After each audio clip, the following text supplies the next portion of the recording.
Okay, good evening everybody, and welcome to City Circle. Thank you for being patient with us while we're just getting started. Assalamu alaikum wa rahmatullahi wa barakatuh. And with winter approaching, and with days getting shorter, being street homeless in the UK is becoming even more unpleasant than it would be at any other time of year. Homeless people are always among the most vulnerable in society. Once people are destitute, it can often be a downward spiral to other problems. It's harder to get work, which makes it harder to lift yourself out of economic poverty. It's harder to maintain good health. People are at risk of falling into mental health problems. People are more likely to fall into substance misuse and get involved in crime, and from there it can be difficult to break that cycle. The consequences can obviously be serious. I was surprised to find out that the average life expectancy for somebody who's street homeless in the UK is just 47. People who are homeless are 13 times more likely to be a victim of violent crime and 35 times more likely than the rest of society to succumb to suicide. Here in London, the Mayor Sadiq Khan has pledged to use his mayoralty to tackle homelessness, and he's setting up a task force looking not only at what we can do to alleviate the problem, but also looking at what we can do further back to prevent people from becoming homeless in the first place. But aside from government initiatives, what can all of us do to help homeless people and to help tackle homelessness? Homelessness, after all, is a problem that's very much here on our doorsteps in London, in the UK. It's different from the causes that a lot of Muslim charities focus on, which might look at problems with developing world poverty or disaster relief. City Circle runs two homeless projects. We partnered a few years ago with Children of Adam, which is a project that feeds 150 homeless people every week on a Sunday. And last year we partnered for the first time with St James Piccadilly, which is one of the winter night shelters here in London. So here to talk about all of this tonight and to talk about how you can get involved with those projects, we've got three speakers. Debbie O'Brien, here on my right, is the coordinator of the winter night shelter at St James Piccadilly. Sal Zaman on my left is a radio journalist, and she established the relationship last year between City Circle and St James. And Samia Khaled on the end is a trainee teacher and the project manager of City Circle's homelessness project. Please give them all a very warm welcome. Okay, so the format for tonight, I'm going to invite each of the speakers to speak for around about 5 to 10 minutes or so, just about sort of their involvement with their respective projects, and to talk about how people can get involved. And then we're going to very much open this up to you, so we'll invite questions and answers and discussion points. We'll be rounding up around about 8:30 or so, because we need to vacate the room after that. And remember, as well as participating in the Q&A, we do tweet sort of key points from the speakers here tonight for people who can't be with us. So if you're on Twitter, you can follow the discussion, you can add your own comments using the hashtag CCTalks, which is just up on the screen there on your right. Okay, so our first speaker tonight is Debbie O'Brien. As I said, she's the coordinator of the winter shelter at St James Piccadilly in London, which is going to its 7th year as part of the winter shelter project. She's one of 14 coordinators of venues across Westminster. Professionally, she's a fundraiser for a charity working with people who are homeless and recovering from addiction problems. She's brought up 3 children who are now flourishing adults. She lives in East London, and among her hobbies she loves offering hospitality, cooking Palestinian food, and going away to silent retreats to make space to listen and discern living. Debbie, over to you. Is this on? Hello? Can you hear me? Actually, well, thank you very much for having me. It's really great to be here. And when I arrived, I thought, I'm raising the average age limit by about 30 years. Because normally I'm talking to people at St James's who are considerably older, so it's great to be here and to have you. So I'm just going to set the context a little bit for the winter shelter. And if you already know all of this, then just have a little snooze until somebody else speaks. Winter shelters have been running in London boroughs for a number of years now, and Housing Justice is an organisation that tends to umbrella, coordinate them all and offer training. In Westminster, the winter shelter has been running for 8 years, and it started with 3 venues running for just 3 months. And the organisation in Westminster that runs the night shelter movement is the West London Day Centre, which you probably know, it's just round the corner. If you don't, it's just round the corner. And they're part of the West London Mission, which is a really big organisation dealing with all sorts of things. But at the Day Centre, what they do is they work with people who are street homeless, and they see over 100 people every single day, and they have, at the moment, at least 10 new people every day. And they're a tiny team, and they key work each person who comes to the day centre. But those are the people who refer guests into our shelter. When the winter shelter started, it started by somebody who just had a vision to have a night shelter in Westminster, and she was a volunteer. Now, we actually fundraise. I don't know how many of you know, we did a sleep out I can't believe it was a week ago, we slept out to raise money so that we could pay somebody to manage all us coordinators, which is a bit like herding cats, I think. But it needs to be a paid post because it's now grown from those first 3 nights in 3 months to 7 nights a week for 8 months. So the shelter has actually already started. It started in October and it will run till May. So that's a sort of overview of the sort of the bigger picture within which St James's sits. So we're one of the venues, and St James's is on Piccadilly, just in case you don't know. We joined the scheme 7 years ago. Yeah, so this is our 7th winter. How it works is the West London Day Centre, out of the people that come to them every day, they have 15 people who are night shelter guests. And those are people who are at low risk, because none of us are trained or equipped to deal with serious problems. That's not what we're there to do. It's about hospitality, which I know is really important here as well. And it's food, and just being with people. So we have 15 guests who are referred by the West London Day Centre. And the aim of the winter shelter is that people who are street homeless but don't have serious mental health issues or addiction issues, if they're sleeping on the streets in the winter, will often deteriorate really, really quickly. And the idea of the winter shelter is to stop that happening. So people who come into the shelter are then being moved on into accommodation. The issue being whether there is accommodation. And you know as well as I do, that's getting more and more difficult. Either it's expensive, or it's just not there, or people aren't allowed to be in Westminster. But the day centre worked really, really hard to move people on. So last year we had 65 guests through the shelter, I think, and over 50 were housed. And that's not always housing. Some will reconnect with family, but mostly it's about accommodation. And one of the things we do at St James's is contribute to a bursary fund to help people into private rented accommodation, because that's always an issue. You might get a flat, but you haven't got a deposit, and the West London Day Centre don't always have that money either. So that's kind of why it's so important, because it's holding people in a safe space so that they're ready to move on. So what happens actually in the shelter? We have it's very well held. You have to sign a volunteer agreement. There are boundaries about relationships, because clearly there isn't, in some ways there isn't an equality with guests, but we call people guests, we eat together. We have an application form that we ask people to fill in, and we have a training day for which volunteers come to. So our shelter starts in December, and it runs on Tuesday evening to Wednesday mornings. And then we run for 6 months. Some of the venues run for 2 months. So for instance, Tuesdays at the moment are running at Fernhead Methodist Church, and Simon is the coordinator there. And then she's going to come and help me, I think, I hope. And I just want to say, actually, last year was the first year that people came from City Circle, and it was great because you brought a whole load of energy with you. And actually, I was thinking, what's been really interesting is Simon ended up coordinating.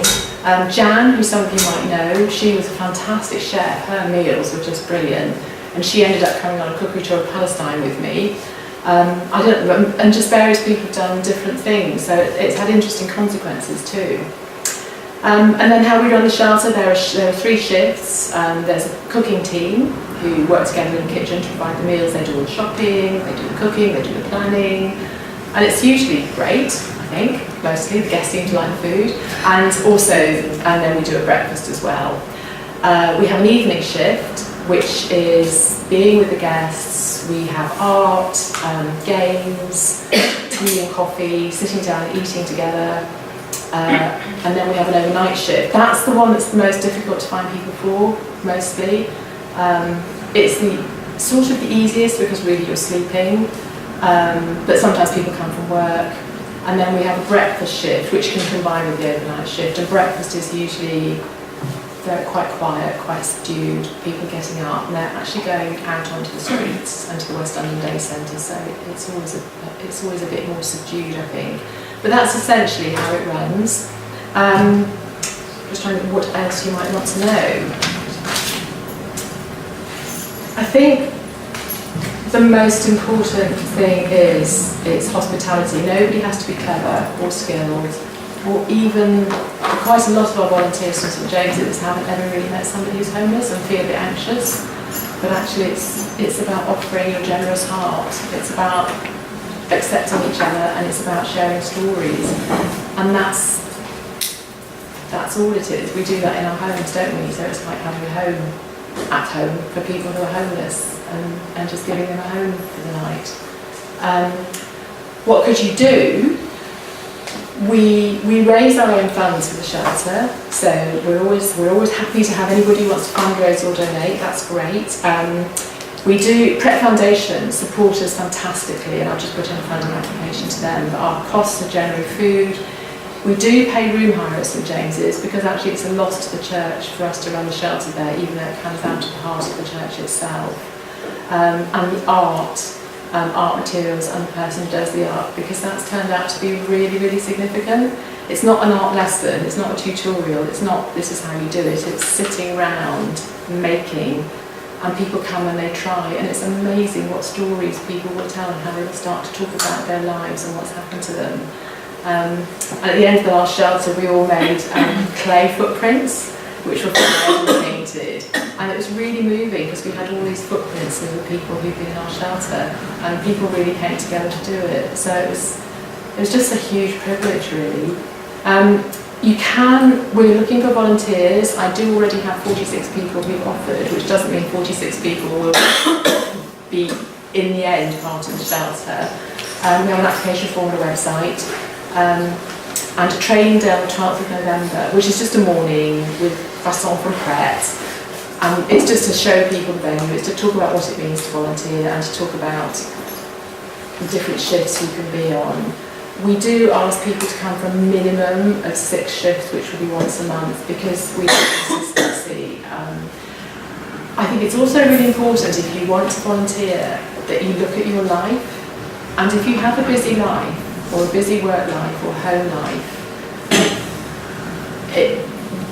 it's important to think a Tuesday is quite a big commitment, and it might mean saying no to something else, or it might mean not doing it this year. But I'm not wanting to put people off, but just to say this really matters, and people don't just turn up.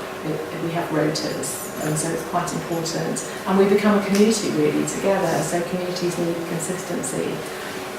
Apart from that, the other shelters would welcome coordinators, and so would the West London Day Centre. They're always looking out for people to help, and I'm sure you've got loads of skills you could offer. So that's something else to think about. I think that might be enough. So thank you for listening.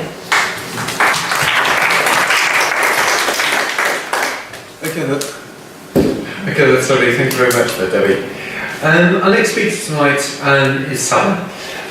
Saba, as I said when I was doing the introductions, is an award-winning radio journalist, and she focuses on documentaries, largely which have a religious, ethical or moral dimension to them. She's produced programmes for the BBC and for other major outlets.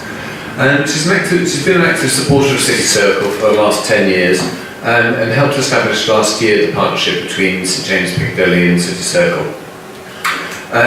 She joined the Winter Shelter Project volunteering team last year, and also last summer coordinated the interfaith iftar that City Circle partnered with at St James's, which was attended by the Mayor Sadiq Khan. So Sarah, over to you. Thank you. That was a very warm opening. Assalamu alaikum, everyone. So I'm just here tonight to basically follow on from Debbie and just talk about my own experiences and the reason as to why I thought it was really important for me to personally do something for homelessness. It's actually an issue which is very close to my heart, and as a Londoner who kind of sees it on a daily basis, I'll be the first to hold up my hand and say that I'm also one of those people that has, not paid attention to it for a very, very long time. A couple of years ago I joined the Children of Adam kind of volunteering team, and I used to do that regularly, but as Debbie says, time takes over, life takes over, and I wasn't able to commit to go to that regularly as much as I wanted to, and then I started pecking Ramita's head about joining forces with St James's Piccadilly, and the reason why that is because of the work that Ben described. Because of my day job, I'm in such a privileged position. I get to meet people of faith of different backgrounds on a daily basis, and that's from the Archbishop of Canterbury to Desmond Tutu to Lucy Winkett, who's the vicar of St James's Piccadilly. I've known Lucy for about 4 years now, on and off professionally. And St James's Piccadilly is also one of those churches where I actually more often pop in to get away from the noise of London.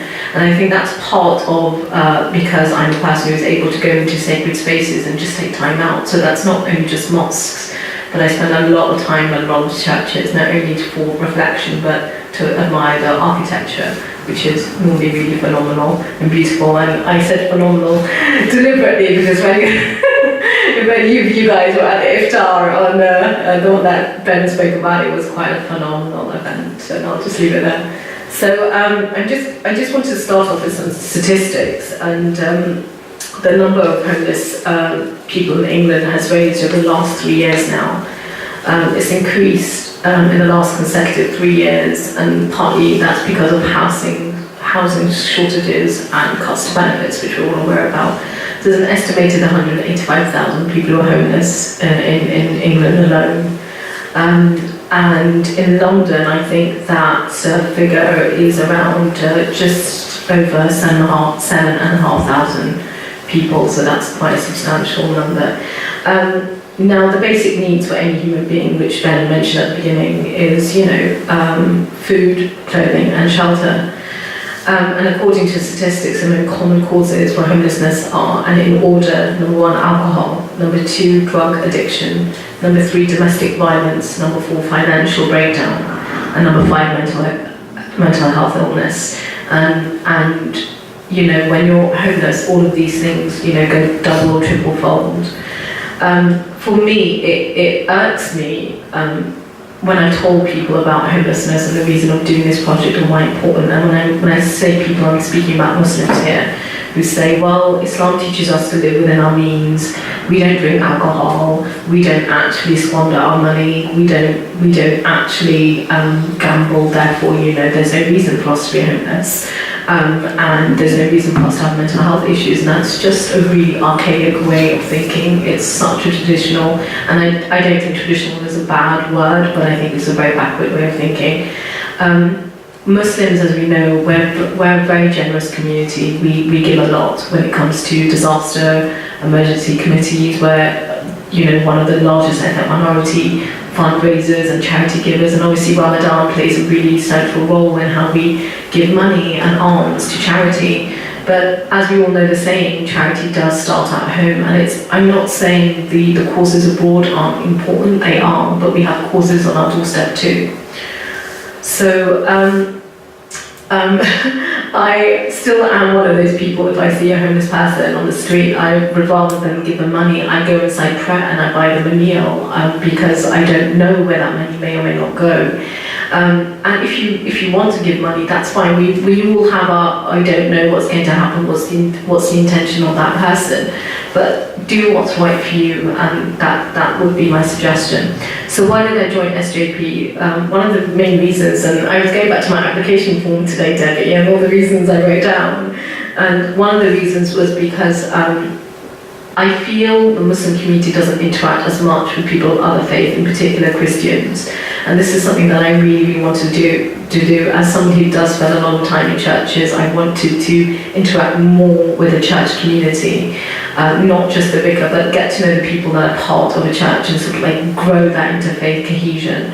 Also, I wanted to do it in a space where in mosques we don't have this availability, but churches, the Church of England is a strength, a pillar. They seem to do this across the whole country. They have these winter shelters, they have these spaces where they can, make this work. And I wanted to see, whether a mosque could take this on as well, but I wanted to be part of that community. So for me, it was building those relationships as well.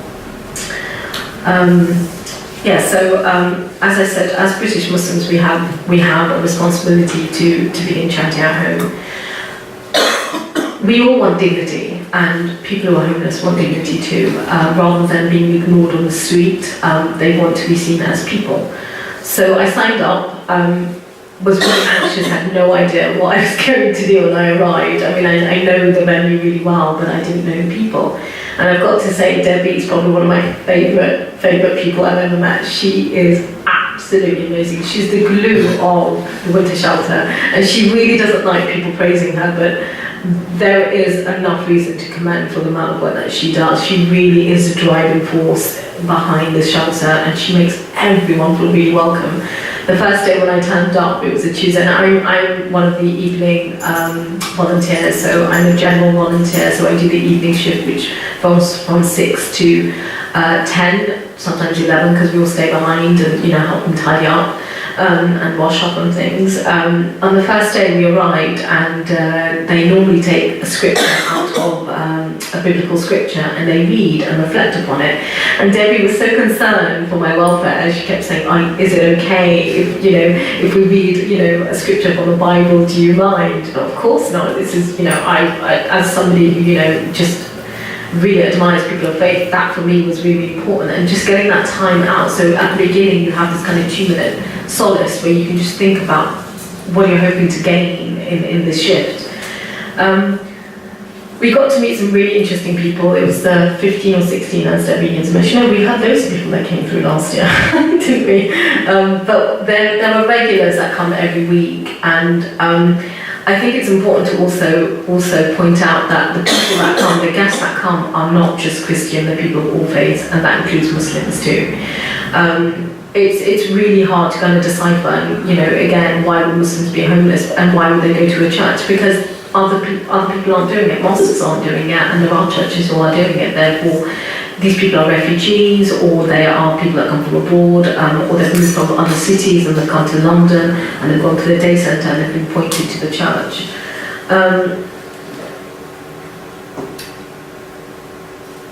I'm going to tell a story about one chap who I met actually on my first day, or second shift if I remember correctly. His name is Gopi, and he was a chap who was very, very quiet, kind of sat on his own. Debbie and I spoke about him, and she said, "Oh, he's really, really quiet."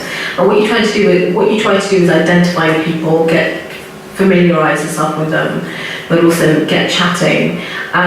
And there are a few people that just want to stay on their own. You don't want to disturb them because you're not really sure what the boundaries are. You're there to be friendly, but don't overstep your mark. You don't want to be considered as nosy.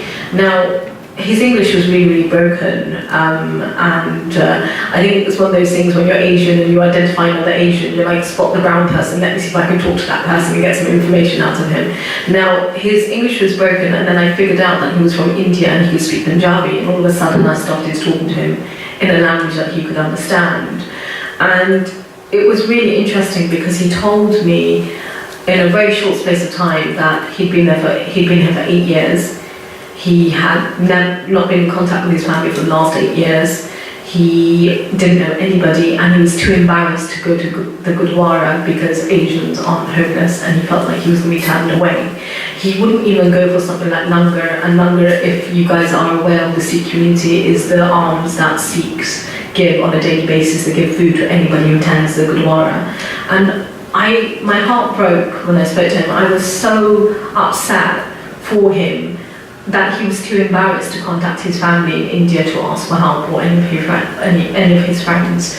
So Debbie and I spoke, and she came up to me, she went, I cannot believe he's not spoken to anyone in all the time that he's been here. This is the first time he's actually spoken to anybody.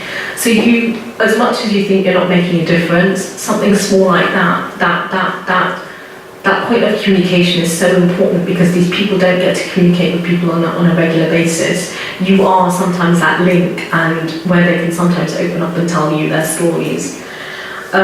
We spoke about his health and the concerns that he had, and anything that I thought I'd go and report back. And the joy about doing this is not only do you get to communicate with people who they don't really necessarily regularly communicate with on a daily basis, but you get to find out things that you can pass on back to the people such as Saima and all the other people who look after them, and report back to them, and then they can actually maybe provide some more services and support that they need.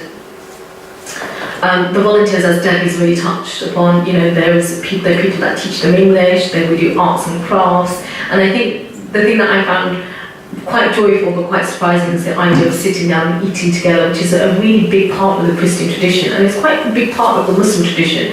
But if you're from quite a traditional Asian background or something like that, which my family's from, or from a certain background, you don't tend to sit down and eat with your guests. You allow your guests to eat first and you eat after, because the idea is be hospitable. And here in the church, everyone sits and eats together. And I loved that. I thought it was like the Last Supper, basically. Everyone sits down, everyone eats together, and you share together, and there's prayers.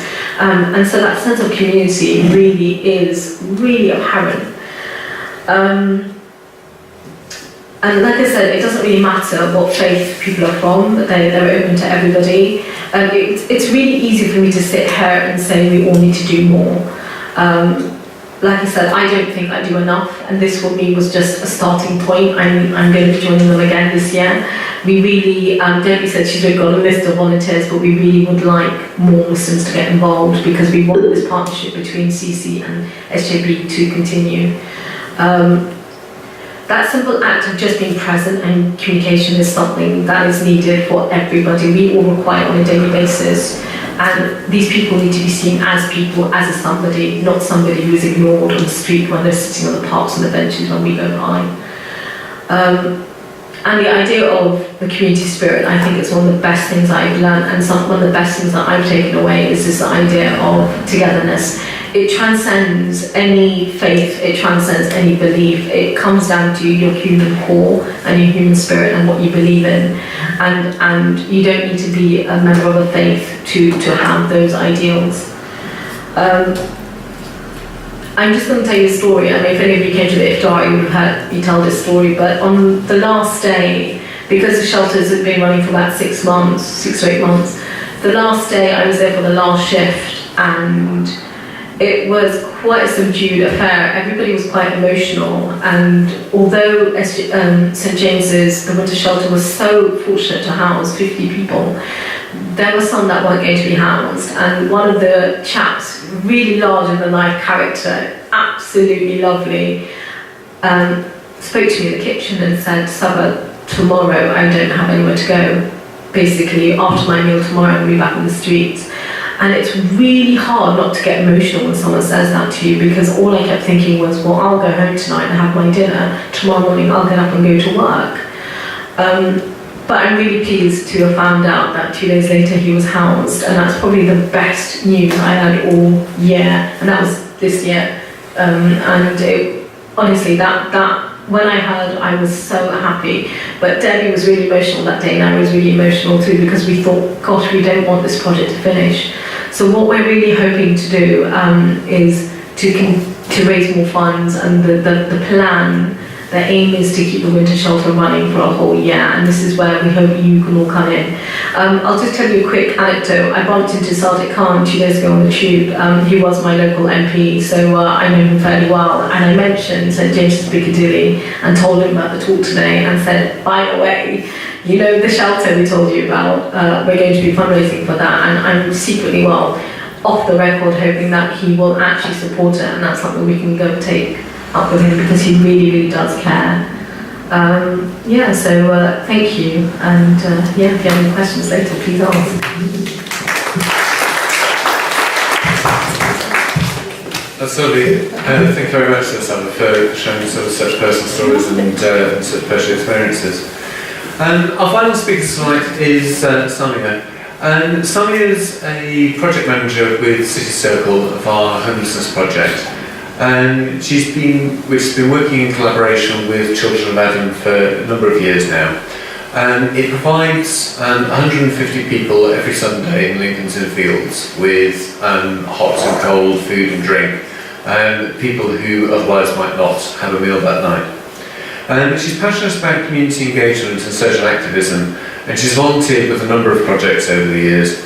Most of these are focused on homelessness in London and mentoring and tutoring young people. After volunteering with Children of Adam for 3 years, she was asked to manage the City Circle's homelessness project, which is what she's taken on sort of since then. Previously, she taught GCSE maths at City Circle Saturday schools, and now she's trained to be a teacher herself and is a PGCE student. So, Sonia, over to you. You've told them everything about the project now, haven't you? So, I've been working with the Children of Adam for about 5 years now, and 2 years ago we partnered with the City Circle. So every Sunday in the evening at 6 p.m. we give out 150 hot meals, and we give out leftover sandwiches from the local eat stores.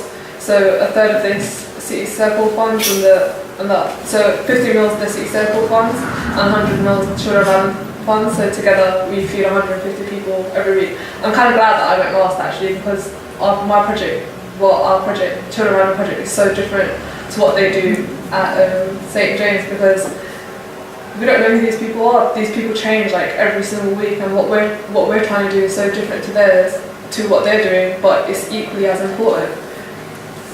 St James Piccadilly is trying to help people come out of homelessness, whereas we're trying to help people in a short-term crisis, people who are going without food, someone who might just, became homeless yesterday and needed somewhere to go to food, someone who needed food, or not everyone's homeless there. Some people are actually suffering from a lot of poverty and they can't afford to buy themselves a meal. There's other people who come to us who take a meal from us and take it home for their family. So basically what we try to do is help people in a short-term crisis, provide a community there every single Sunday of the year. We don't miss any Sundays where people can come. There's a social aspect around it, there's a community aspect around it. Another thing that I tried to do or did is, push stores like Pret and Eat to not throw away their sandwiches in the bin and come give it to us, so food's not going to waste and we can take it. That's pretty much our project. It runs from 6 p.m. till about 7:30 p.m. every Sunday. We're feeding probably 170, 180 people every single week. But I think a lot of us we covered a lot about homelessness and what's happening. So I think what I'm going to try to do is probably give a bit more of a personal perspective of it all, obviously because I've been around homeless people for around 5 years now. And when Ben mentioned earlier that homeless people are 35 more times likely to commit suicide, sadly, last Sunday when I was standing there, taking the numbers, a guy said to me that I want to kill myself, and that is the harsh reality of it. They're coming here, we're giving them food, but at the end of the day, they're still stuck on the streets. And why are they still stuck on the streets? Because as a community, and London being one of the wealthiest cities in the world, we are not doing enough to help these people. And when we think about what can we do, it's such a huge topic. The government needs to do something to change our policies. Why do we keep on waiting for someone else to come along and fix the issue for us? Every single day we're walking past homeless people. Why don't we have, we all have smartphones. There's charities like Street Links, which you can call and you can report someone sleeping rough. You might feel you're reporting someone, you're I don't know, let's go to you're grasping the wild or something for being homeless, but really and truly you might have just saved that person's life then, because someone might come and pick them up and stop them from being on the streets. Another point that I always like to raise when I come here is that a huge reason why there's so much homelessness is because of how bad the mental health sector is here in the UK. Honestly, when I'm standing there, it's so apparent that these people have so many mental health issues and they're not getting the help that they need. You know, you have to go through so much to be sleeping on the streets. There has to be, it's like a ladder. You know, you get depression, and then from depression, you cut off from family, or you know, you lose your job. So it's this constant ladder, and when people need help, they're not getting it. So what I think as like a community, or London as a community, that we need to push more on mental health help out there, push our communities more to do more to help people. And you know what, that could just be you. If every single person comes out of this talk and decides to do something, you could literally change someone's life. And that's why I don't remember what I was going to say.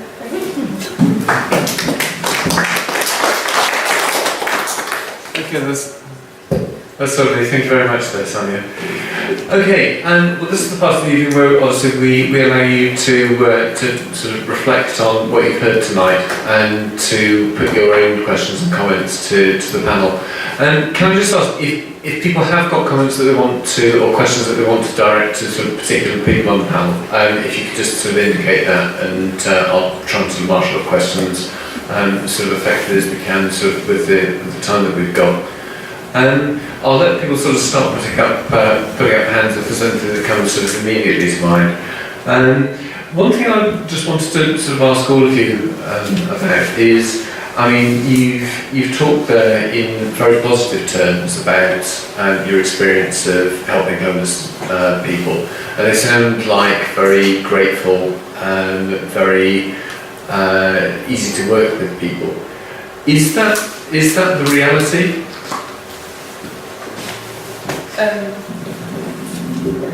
don't know if a lot of people have ever been to COA before, or you know, every time I'm there, I'm in like such a vulnerable position. That's me being honest. You know, there's only like 10 of us behind the table, and then there's like 160, 170 homeless people on the other side, right?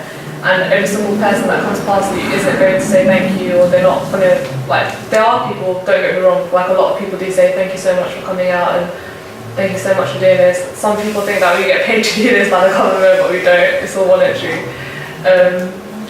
But I think a lot of times I remind myself that, you know, they've gone through so much. There's always going to be a couple of people who are going to make it really difficult. And maybe if I was in their position, I would have that same kind of attitude. And you'll have good days, you'll have bad days, but overall, your overall aim is to help people, and if you keep that intention, then you'll just get through it. You want to have that? Yes, I think one of the things about people who are homeless is it's not, for most people we see in the winter shelter, it's not a permanent thing. It's something that's happened for them in their lives, and that could be my life and it could be your life. And the shelter's very safe. I think I'm like a slightly more open, more soup kitchen. The shelter is deliberately very boundaried. All the volunteers, it's made clear what those boundaries are, and the guests also. The West London Day Centre talks to all the guests. Within that, we're all human beings, and actually volunteers can misbehave just as much as guests. I've had to discipline volunteers. We work very, very hard not to have an us and them. Situations do crop up. It's not always a walk in the park, because people can be, as you can imagine, tired, cold, frustrated. The guest in the winter shelter does not want to be in the winter shelter. They do not want to be there. As volunteers, we can, and it's okay, enjoy it, and you want to offer hospitality, but we have to remember people there don't want to be there. They want to be in their own homes. It's the spectrum of humanity, so it's fun and it's sad and it's difficult. I think language, people not having, some people, not able to speak very good English, that's difficult.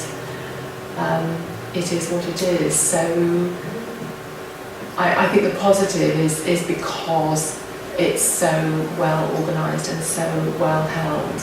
And we have very clear, what do you call it when you have lines of accountability with the West London Day Centre. We have, the local police are brilliant. I don't think did we call them last year? I don't think we needed to. So it's not extreme.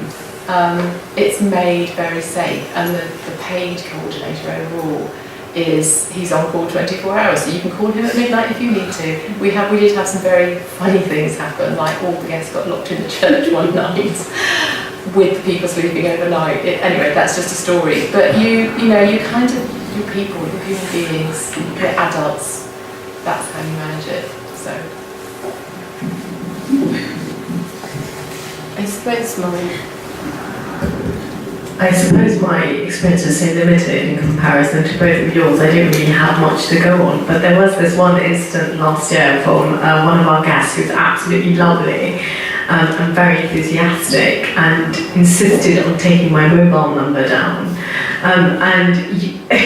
Because we're giving these clear guidelines, you don't want them to be dependent on you, and also it's not the fact that I didn't feel safe, but it's that idea of being relying on someone beyond the boundaries of the winter shelter.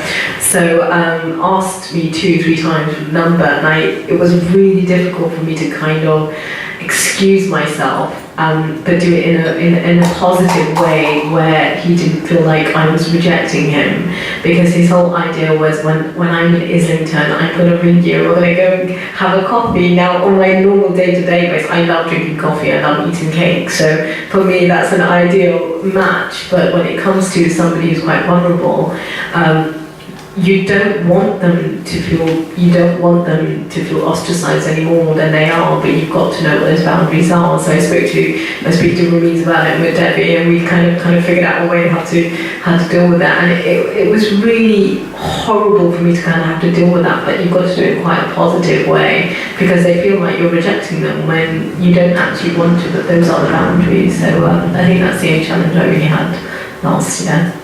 Everything else was brilliant. All right, thanks very much. Okay, so if there is anybody with questions or comments, if you'd like to put your hands up, I'll sort of direct those to the panel. It's very reticent audience tonight here at City Centre. Okay, gentleman over here.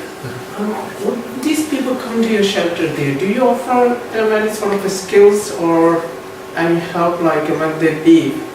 They can go out, instead of going back to sleeping on the street there, they can try and do something. No, we don't, for the pure and simple reason that we are just a winter shelter. We're all volunteers. We don't have any, we don't have the professional skills to do that, and that's not what the winter shelter is for. That's what the West London Day Centre is for. So in the West London Day Centre, there are all sorts of signposting for guests, getting people back to work, working with, I think it's Westminster College, with skills, there's language. And the job centre person there. And the job centre. That's all part of what the West London Day Centre does. We are only there to provide hospitality and overnight accommodation. It's not a day centre, it's not even a drop-in. That is already all being done at the West London Day Centre. Does that? Yep.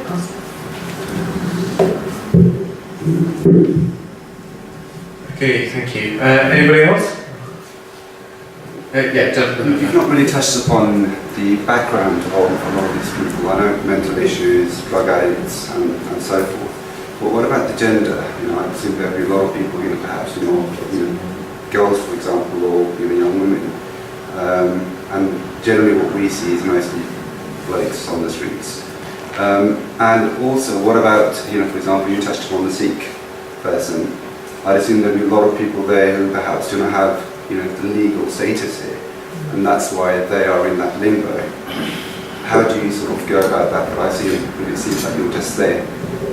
for hospitality purposes. You're just there to give them food or shelter. But is there anything beyond that apart from directing them towards the day centre that you provide, especially with those people on legal? That's really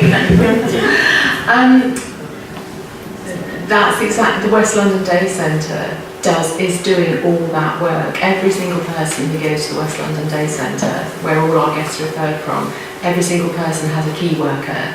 So that key worker is working with somebody at their point of need, whether that's they've got no recourse to public benefit, whether they're just looking for accommodation, whether they need national insurance, whether they've got mental health issues, so they support this. I mean, that's why you can go and volunteer with them, because they need people to accompany people to hospital appointments, they need people to translate, go to GP appointments, go to meet social workers, go down to, what's that place in London Bridge where they'll have to go at 5 o'clock in the morning because the queue's so long, passport stuff. The West London Day Centre is doing all of that. So the shelter is a holding place that keeps people off the streets, and by being off the streets they are then mentally and physically and emotionally and spiritually able to keep doing the work with the key worker. Whereas actually if you're on the streets at night, then you go into the West London Day Centre, you haven't really got the capacity to then be dealing with all those things. So does that help answer that? It does, yeah, but it seems like, there's that void there. I see the day centres providing that, but again, not all of them would go to the day centre. But we would only have, yes, the people who come into the winter shelter are always from the day centre. So there's no sort of mentoring or anything of that element within what you're providing in terms of support? No, because that's already going on in the day centre. I feel like I'm being repetitive, but also we're not trained. But a lot of people who are in the winter shelter and in the other venues and in our venue will go to Housing Justice, which is another link organisation, and have training and mentoring. So one of the other venues, and it depends on the capacity of the venue. Some of the venues are very small local churches, some of the big places like St James's, some of them are doing a whole process themselves, and they will mentor and befriend. And there are always things we're discussing, how much we can do, but it's very much volunteer-led, people with not very much time, so that's why the remit is the hospitality, but a lot goes on at the West London Day Centre that probably meets most of the things that you were talking about, I would say, but equally it's a massive problem and lots of people fall out. Simon can say more. Yeah, Simon's the girl, she's in charge of. I was going to say that if you are volunteering there and you think that you can help a guest in more of a lifelong capacity, like jobs and things like that, we do have a coordinator that's our middleman. So I did the same with Gurji, where I connected him to the Sikh community, and the Sikh community are now buying him like a fruit and vegetable store, and they're helping him progress more. And you can do more if you've got the capacity to do more, but you have to make sure that you follow through, because the worst thing to do with a guest is to overpromise and underdeliver, and that's what we want. And it's always through the West London Day Centre. We would never do it on our own independently ever. That way is. I appreciate that. It's definitely going to manage. Simon's just basically answered the point I was actually going to say, and it's really important because the guests that we get at the winter shelter are referred by the West London Day Centre, who are doing such a fantastic job. I mean, we're just a small part of the big puzzle. But things like language skills, they don't have everyone with those language skills. And as you were saying, the male to female ratio, there was a lot more men there last year than there were women. But we've got more women this year. There you go. And they're often people from different languages. So there was Arabic there was Urdu, Punjabi, there was English, and other languages. So if you feel you are somebody who has a language skill and who might be able to offer that, you can either come by the winter shelter, speak to Simon about the West London Day Centre and offer your services and see where they're required, because every little helps, as we all know. That's not the asset I just thought I'd mention it. Okay, that's great, thanks very much. And one thing I just wanted to ask sort of all three of you, I mean, being a volunteer myself with Study Circle, people will quite often ask me, how do we get involved with, say, your Saturday school or your homelessness project or sort of something else that we're involved with. And one of the things that I quite often hear people come back with is, oh yeah, I don't know if I could really commit the time. I don't know if I can sort of make that time available, whether it's weekly or whether it's sort of a certain number of weeks of the year. I just wondered, obviously, I mean, you both said that a certain degree of commitment is obviously required in order to be able to sort of function properly.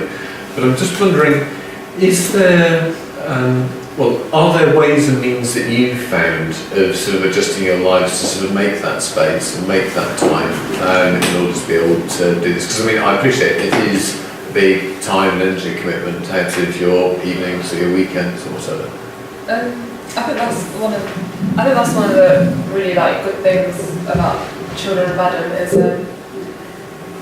so like you don't have to apply to come. If that's how I got started. I saw it on Facebook, and you know, like one Eid I just had like a real impulse to do something after like fasting for a whole month. I felt like, you know, I fast the whole day and then my family feasts in the evening, and on Eid we just like feast, but there's real people out there who aren't, you know, getting that meal. And I think that's one of the good things about Children of Adam is that, you know, it's like an open door policy. If you feel like doing something on a Sunday, you feel like volunteering, you can just come down, there's no form. I think what happens is that once you start doing something, if you gain responsibilities while you're doing it, or you feel like you're actually really making a difference, you'll organise your life like elsewhere, that I'll have to make sure I do this, so I can do it by Sunday, and then it just becomes a routine and a habit. And I think now, like after 5 years of doing COA, if I sat at home on a Sunday, I really don't know what I would like do with myself. You just get used to it, and I think you know, like sometimes when I don't go to COA, like my week feels really empty because everything during my week is just about me, work, my family, my this. But you know, there's a couple of hours on a Sunday where I go and do something for someone else, and that feeling that you have, the reward that you feel, will kind of help you like follow through. So I was going to say, you're a busy lady with your career and other things. And how have you sort of found that this has worked with the things you've got going in your life?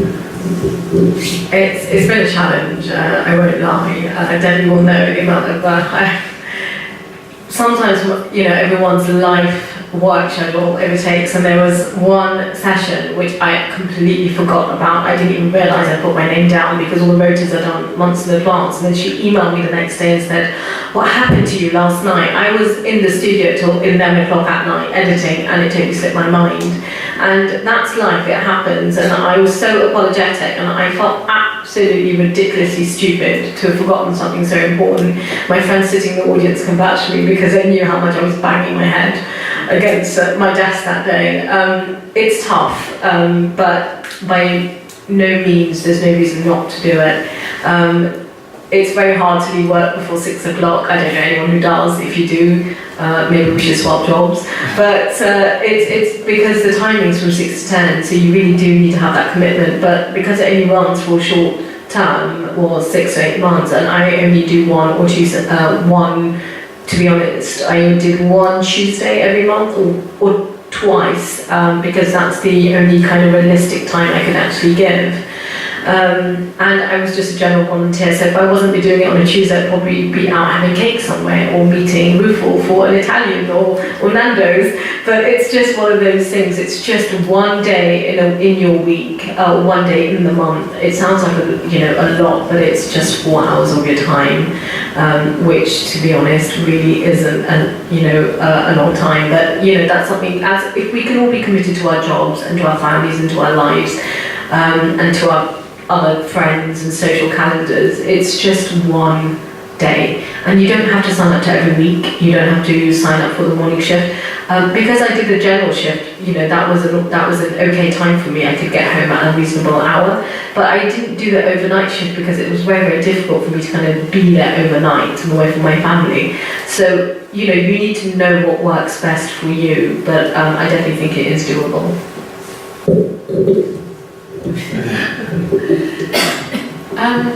Yeah, I mean, I'd say come and see, give it a go. I'm not a dragon. I think it's slightly different. I kind of got dropped in the deep end. Lucy just 7 years ago said to two of us, shall we start a winter shelter? So we kind of started coordinating. So it was already a big commitment. But last year I coordinated, so I was coordinator, I'm saying, I did it on my own. And when I made a decision to do that, I took a look at my life and I just made a decision that for 6 months I would say no to everything else. And that turned out to be a really good decision because I was really busy. With the winter shelter, it's a lot of invisible stuff that people don't see, and to get it to run well. And I would say to people coming to volunteer, well, don't be afraid to come and see and to come and give it a go. And if people say, look, I don't know about my work, quite a lot of people would talk to their bosses and say, look, I'm volunteering at the winter shelter, and generally people seem to go, that's great, leave at whatever time, 5:30 on that Tuesday.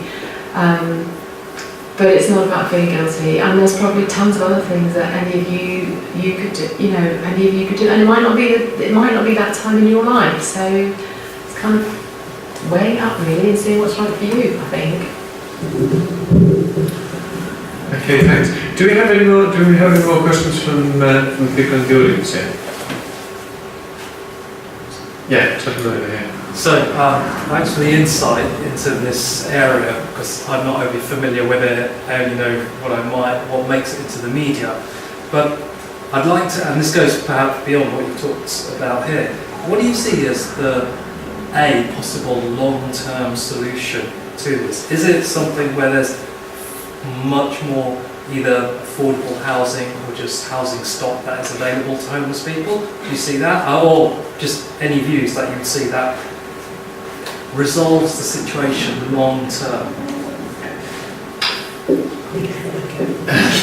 I think we can all say something, so I'm going to sound quite simplistic. There is enough affordable housing stock in London right now to house every single person who is on the streets. The issues beyond that, go away and find out for yourself why that's so. It could be for all sorts of reasons. And I think at another level,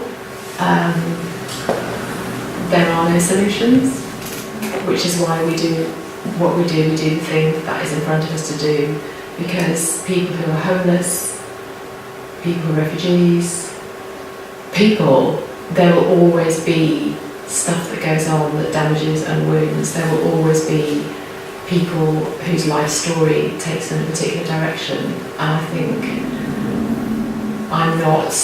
the big people at the UN and in government, how they begin to deal with all those things. I think, personally, I think our country is sick. I think we're full of fear. I don't think we're generous. I think we're rich enough to do far more than we do, and we don't. So for me, it's doing the thing that is in front of me to do, and trust maybe one day there will be justice. It's about justice, isn't it? And that somewhere that voice will be heard and enough difference will be made, and meanwhile we do what we do. So that sounds a bit despairing. Personally, I do have a faith and I have a hope, but I'm not quite sure what that's going to look like. But somebody else can be more. Actually, this exact same question, I thought about this before I came, and I spoke to my friend about it as well. And I said, should I say what I really think? Because what I really think is so cynical. Because, homelessness is just not about the four walls and sticking someone into there. Because once you do that, once that person is inside, they're alone. And even if when you ask homeless people, when they're homeless, people are so generous to them. They are treated badly, like lots of horrible things happen to people sleeping rough, but at the same time there's so many soup kitchens going on, and there's people like donating to them or buying them sandwiches, and the question is, will homelessness ever end?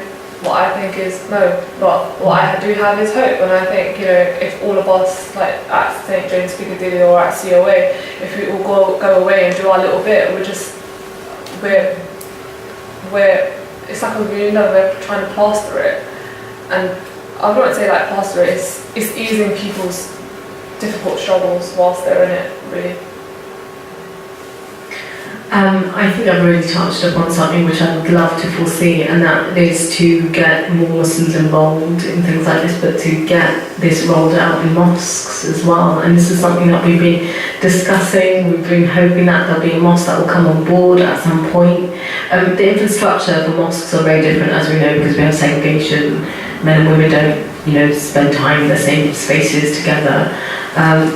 I would love there to be a space for something like this to happen, where it eradicates all the kind of cynicism that we have, or all the kind of prejudices that we might have. Even, we're not a perfect community, we're communities, we're not homogenous, but we do have a lot of interfaith issues as well, but I think we can transcend that at some point and look beyond it. And I really hope that the idea of charity starting at home can also begin within our own sacred spaces. And also for me, I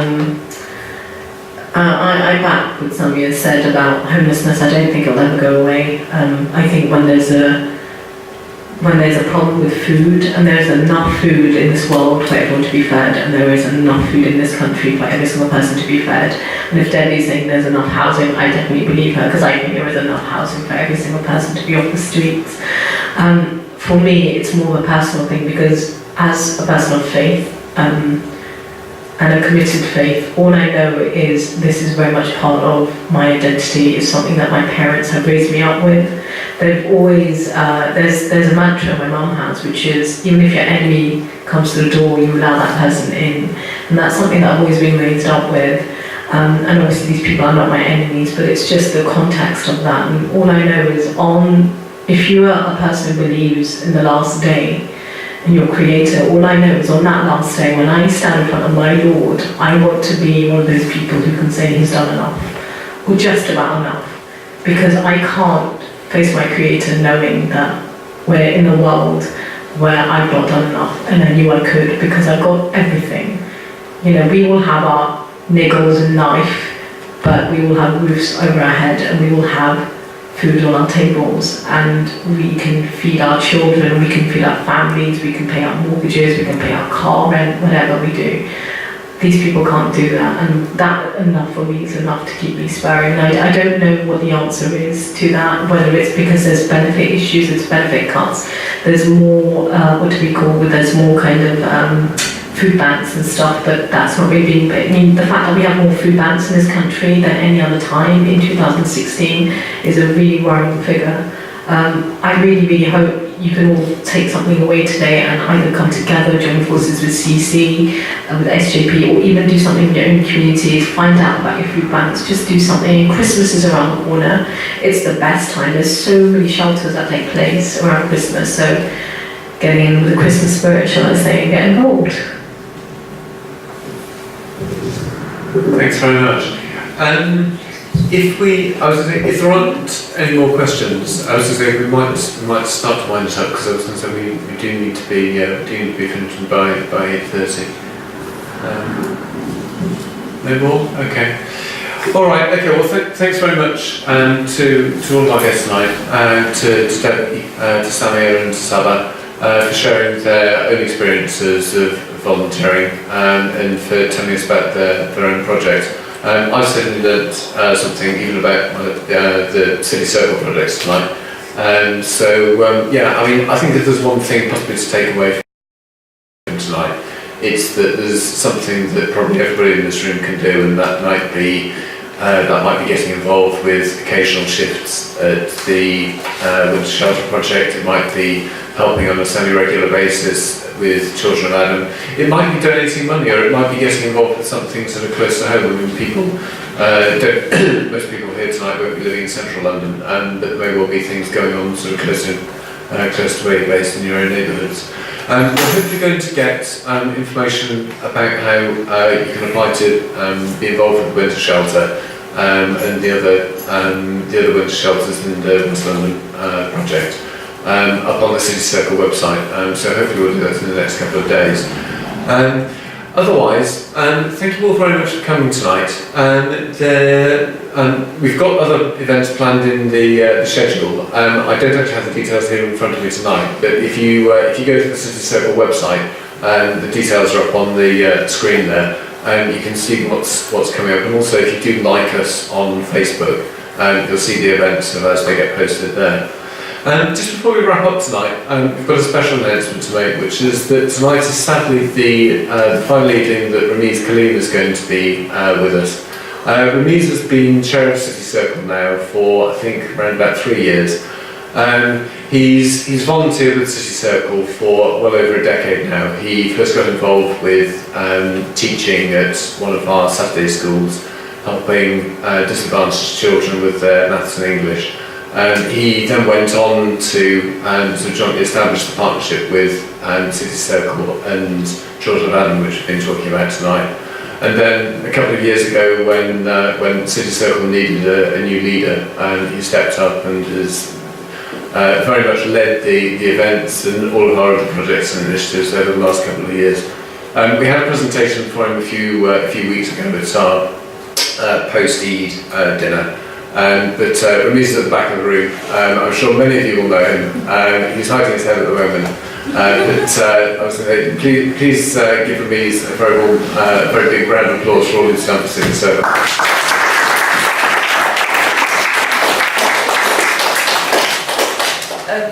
I just personally want to say a huge thank you to Ramiz as well for actually giving me the opportunity to be the head of the City Circle Homes project. I was probably just like 21, 22, and he gave me a chance, and I ended up doing so much for other people, and if he didn't give me that chance I would have not been able to do it, so I just wanted to thank him for that.